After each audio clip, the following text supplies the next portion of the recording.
Welcome to In the Green Chair, an interview podcast series for people looking to begin or expand their career in the green economy. I'm your host, Anna Garza, and today's guest in the Green Chair is a social enterprise entrepreneur, Julianna Greco.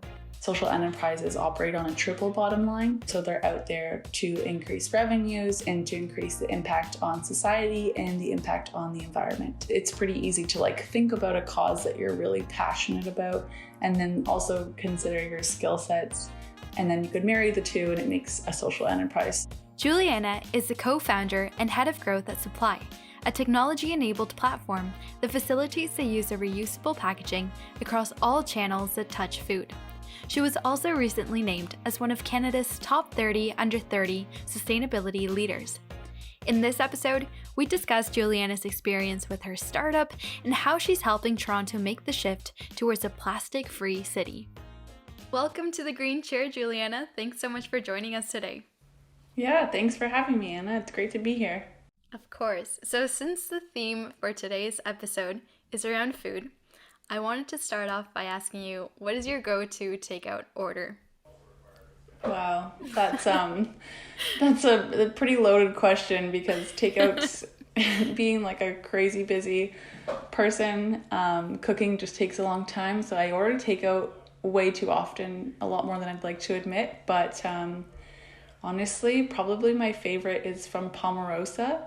It's a Venezuelan restaurant, and they have awesome arepas. During the pandemic, takeout became a way for us to enjoy the restaurants that we love, and also to support local restaurants and businesses.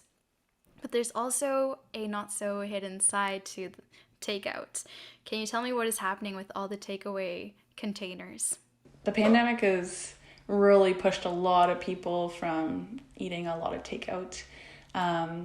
And I mean, there's a lot of different takeout containers out there. There's your plastic containers and your black plastic containers and compostable, and who knows, there's just this huge field of containers. And what a lot of people don't know is that actually only 9% of everything that we throw in the recycling in Canada actually ends up in the recycling, which means that a lot of our takeout containers end up in landfills. And the problem with things ending up in landfills is that it emits what's called landfill gas, which is methane gas as well as carbon dioxide. So those are just some bad greenhouse gases we're trying to avoid by just not producing waste altogether. So one of the many reasons why we started Suppli.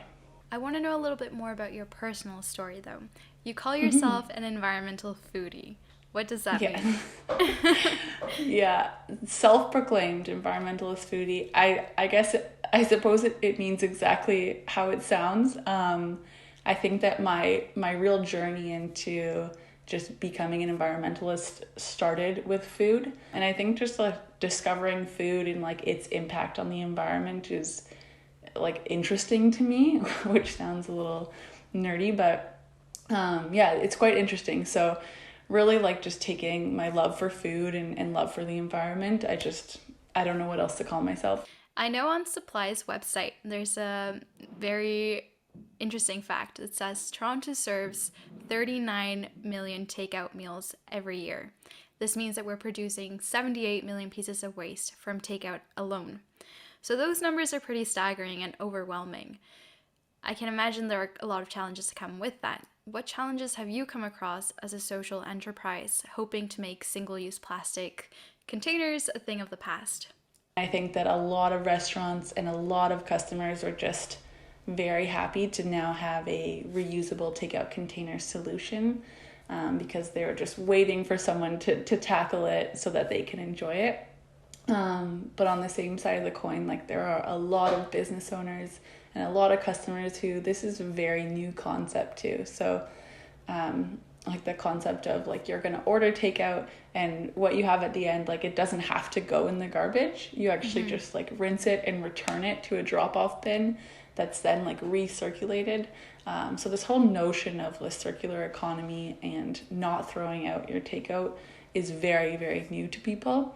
So it does take a little bit of time and education to adopt. So I would say just like the behavior change has been a challenge for getting the word out there and getting more people on board. And then there are a whole other host of challenges with just running a business during COVID, like shipping delays and fun stuff like that. So you came across this issue about plastic takeaway containers and you turned one solution into a business model. What is Supply's business case and what goal do you hope to reach?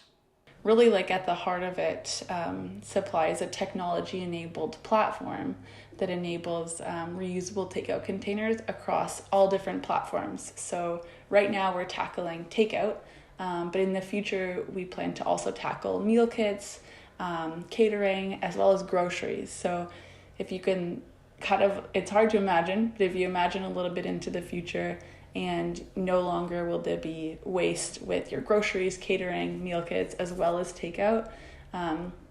That's kind of like the grand idea that we have behind Suppli and what we're building out the tech to power.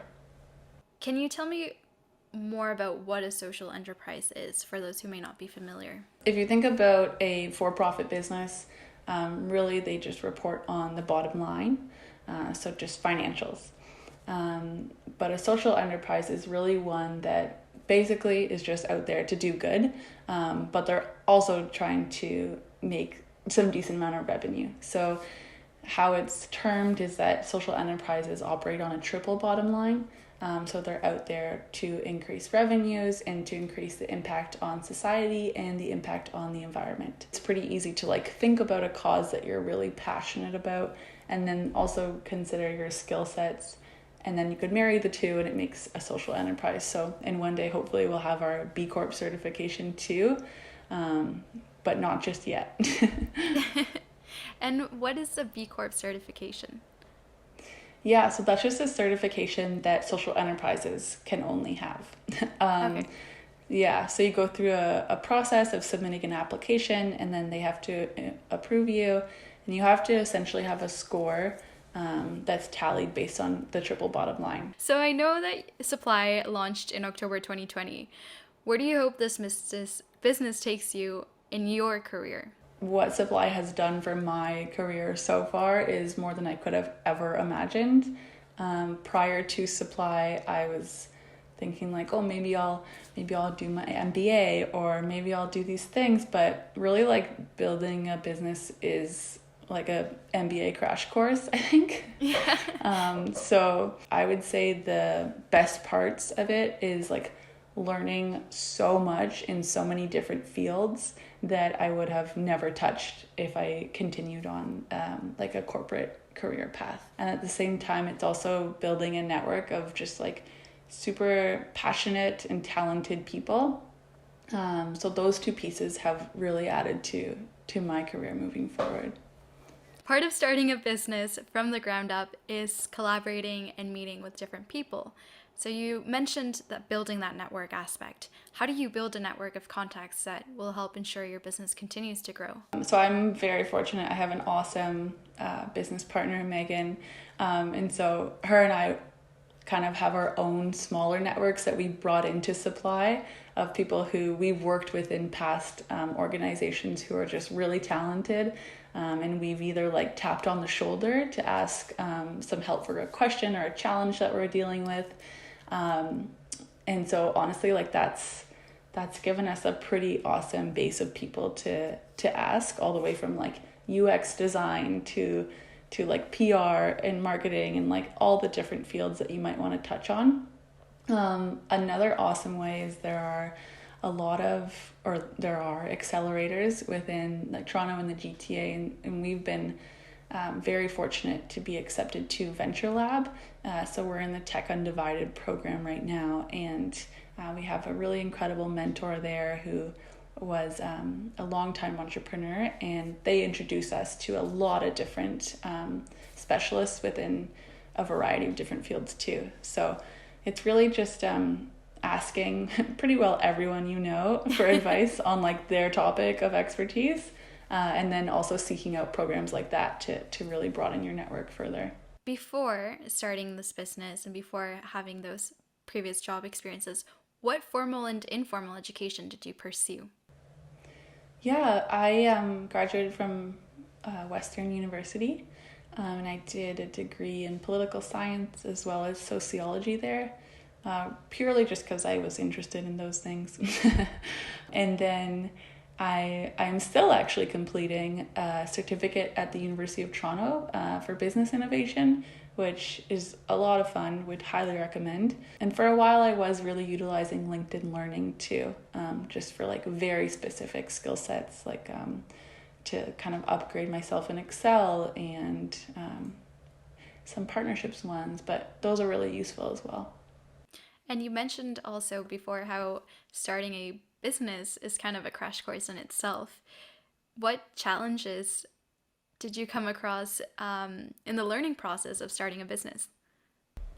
Oh, wow. Well, challenges are aplenty. I think that you're just kind of thrusted into positions that you never thought that you would have before. So if you can think of the pricing of anything that you purchase, a service or anything, I never really thought that I would be deciding like what the pricing is for certain products and why. So that was honestly like a lot of fun and a lot of hard at the same time, and very hard at the same time. Also, like I had a little bit of background in marketing, but not really. And now I head up marketing at Suppli, and so it's really a whole world that I didn't know too much about honestly before. And then I could go on. There's honestly pretty well everything that I'm doing right now I did not know how to do before starting Suppli. Are there certain skills though that you find are common with entrepreneurs, or that will help you if, say, I wanted to start a business now? What sort of skills would I need to build to do that? Yeah, I think that I mean it's more of a mindset than a skill set. A skill set is definitely required, don't get me wrong. But the mindset of like a very kind of like a mentality that like you're going to probably fail at what you're going to do, but you're going to ask everyone in your network how to do it, the best way to do it, and then once you figure that way forward, then you move on to the next thing. So really it's like it's a growth mindset, not to use like kind of corny terms there, but it truly is. And it's also kind of like a very, I hate to use the word hustler, but like a hustler mentality. So it's like you're kind of moving at 100 miles per minute. You're trying to put out like a number of different fires at any given time, and you're trying to ask people for help all at the same time. So yeah, it can get a little overwhelming. But probably like that mindset is really important. When you and I met in the pre-interview, you shared with me something vulnerable that with me that's something you think about around your entrepreneurial work is that question of where am I going? I know that question can be relatable to, again, recent graduates or students trying to figure out what to pursue. Can you tell me more about what you meant surrounding that question?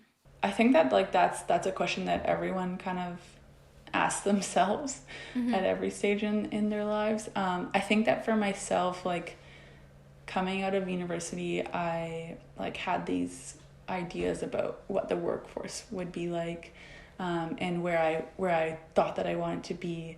And so you try things. I'll just start into this kind of now, but like I started in a media agency, and it wasn't really fulfilled there, and so I tried out pharmaceuticals, because there's a lot of money there, so why not? And then I found there's not really much purpose there, and so I took a pretty large pay cut to go to one of the largest social enterprises in Canada at the time. And then after that was COVID, and so everyone was kind of let go, and I spent like a serious amount of time doing some thinking around like what makes me tick, or like what do I actually enjoy working on or thinking about, and like diving my head into, and I think that like basically that pathway from like narrowing focus and being very intentional with the personal time that you allot yourself to figure out what you like the most, that like eventually led me to Suppli. We'll be right back. This interview series is part of the Green Collar Careers program, brought to you by Relay Education.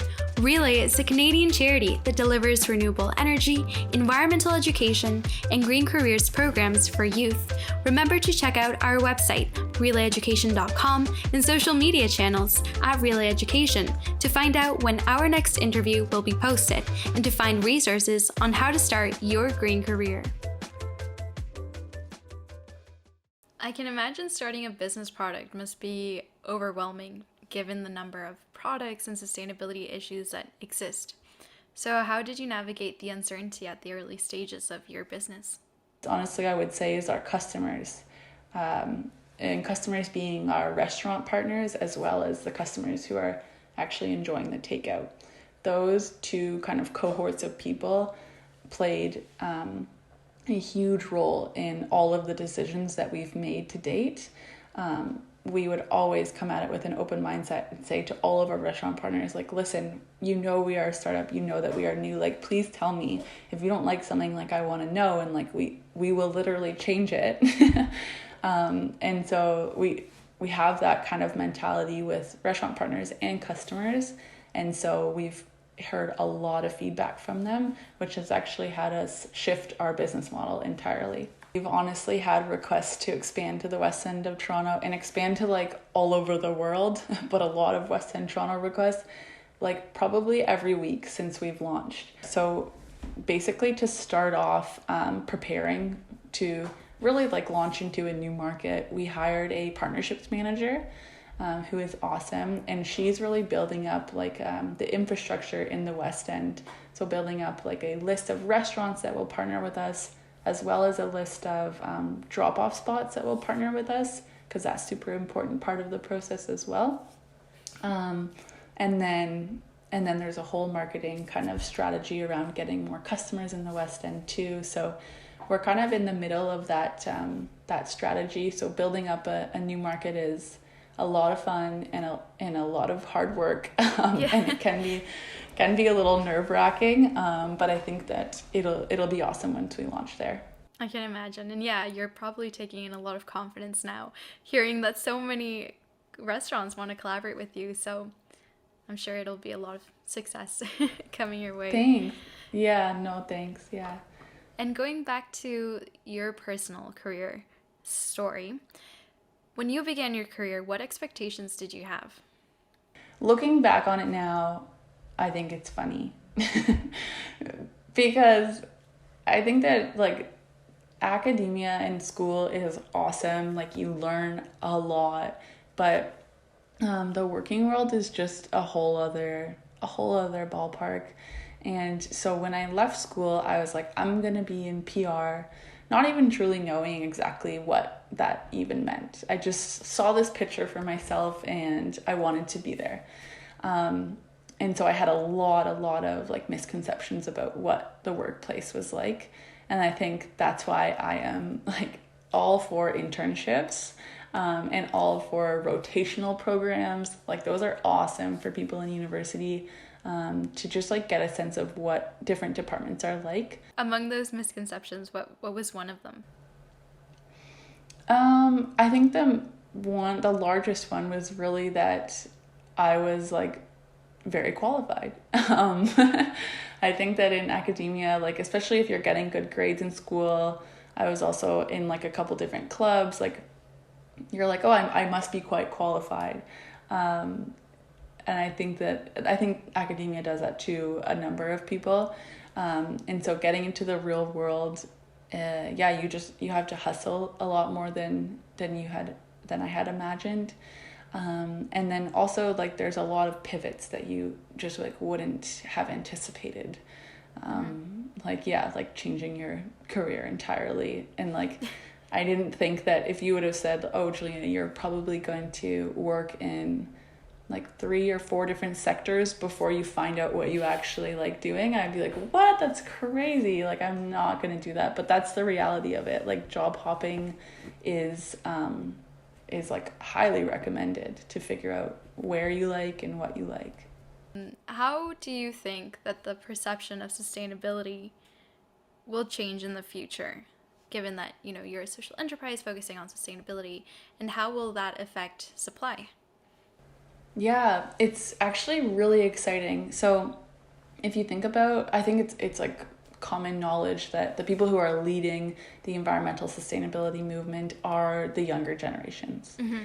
And so the awesome thing about that is like those younger generations, as they get older, they're actually going to be the owners of businesses, and they're starting to gain that like significant buying power where they can demand from anywhere that they're purchasing from, whether it be a clothing store, their grocery store, that like, you need to be sustainable or I'm not going to give you my dollar. And that's really what they care about.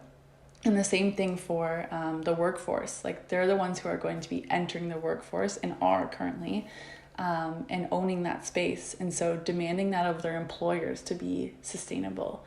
I think that like, I'm so excited about the younger generations, which is also my generation. I think that they're doing a great job, but it really just makes the market of like people who are environmentally sustainable is just growing and growing every single year. The more that these younger generations come into buying power as well as being more employed. How can individuals or customers navigate through that greenwashing, and how is it that some businesses can get away with that? You have to be quite an intentional consumer to like notice greenwashing. And so it is quite hard, honestly. And a lot of different things like kind of boil down to where you live. So in the city of Toronto, it's important to know just like how the waste management facility works here and what they accept as recycling or what they accept as compostable and what they don't. And then from that, you can kind of deduce all of your decisions there. For example, like I love this coffee shop near me, and they have a compostable coffee cup. Mm-hmm. And it says, this coffee cup is compostable, like please compost it. But because the Toronto Waste Management Facility doesn't accept that as compostable, if you put that in the compost, it actually is worse than if you were to put it in the landfill. So it's just like a lot of like businesses are also trying to do the best that they can and like purchasing these products for more money than they would just obviously purchasing a plastic product. Mm-hmm. So it's just like a lot of misinformation on many different levels, and does require like a significant amount of intention and research and thought to make the right decisions. Thankfully, there are a number of different organizations or like influencers or people that you can follow who kind of like have it figured out so that you don't have to do all that research. Like Plastic Free TO is an awesome one. The Toronto Environmental Alliance, they are awesome as well. So different like organizations like that are great to follow and kind of lead by example. Yeah, and so with the City of Toronto, I know that they also have their Toronto Climate Action Plan, Transform TO. For listeners who may not know what that is or what that entails, could you explain a bit of the Transform TO plan? In terms of like their single-use reduction strategy, I can definitely speak to that. I was actually just on a call the other night, a stakeholder call with the people who are creating the policy. And right now, actually, and when this podcast goes live, they are asking for public feedback on their strategy. So I would highly recommend checking it out. They're giving feedback via a survey that is due before March 4th. So definitely check out their plan. Essentially, they have a couple different phases. The first one is really all about restaurants will have to soon ask you if you want certain things. And there's a whole list of what those things are. Examples are like a straw or cutlery or like a cup sleeve. And if you don't ask for them, then you just won't get them. So that's kind of like the first phase. And then the second is that they'll actually be banning those kind of like accessories to a meal that are like the straw and the cutlery, etc. And then further down the line, they'll be banning hard to recycle takeout containers, which is like the black plastic and styrofoam ones. That will be implemented federally, probably in and around the like 2023 to 2025 range. So how does Suppli fit into, or Suppli's business model fit into this City of Toronto single-use plastic plan? Yeah, I would say that the plan like really complements what we're trying to do. Really, by implementing these bans, it'll kind of take away a little bit the culture of like the throwaway culture, and so people won't be as used to like getting these extra items or getting single-use items, and really like start the transition into like a more reusable lifestyle. So I wouldn't say that Suppli is like dependent on this ban. It is awesome because it also prepares restaurants to get rid of their hard to recycle containers, and Suppli's like a nice solution for those restaurants too. So it's really like a behavior change for both restaurants and customers, as well as a little bit of a nudge for restaurants to try out Suppli. Now that we're nearing the end, I want to know, how do you define success? For me, and possibly for others, it is like ever evolving. If you would have asked me this a year ago, 2 years ago, it would probably be different. I think that where I'm at now, really defining success is like doing what makes me happy. And yeah, because I feel like if you're doing what makes you happy, like at least, even if for me right now, like I think I'm very lucky to be doing it way too many hours in a day. But like, even if you're just doing what makes you happy, like an hour of the day, like that's success to me. So right now, that's my definition of success. To wrap this all up, is there anything else that you would like to leave our listeners with? The fact that like Relay exists and the fact that this podcast exists just goes to show that, yeah, like environmental sustainability is takes up a much bigger part of people's headspace now than it used to. And so it's really cool that people are even just like giving the initiative to think like, oh, I want my career to be with a company that is environmentally sustainable, and so how can I move that way? So I think that it's really cool, whoever is listening to this, that they've even applied themselves in that way. So kudos to them. So how can our listeners connect with you and find out more about the work that you do? Yeah, that would be awesome. You can find us on all of our social handles, Instagram and Facebook. We have a TikTok, but we're horrible at it. But it's at My Suppli, MYSUPPLI. And then same as our website is My Suppli. And feel free to reach out at our general email with like any questions or thoughts or anything. Everything's welcome. Well, thank you so much for sitting down with us today and for the great conversations. Thank you, Anna. I really appreciate it. Thanks for sitting down with us in the green chair today. Once again, I'm your host, Anna Garza, and stay tuned for our next episode to learn more about the different paths people take to working in the green economy.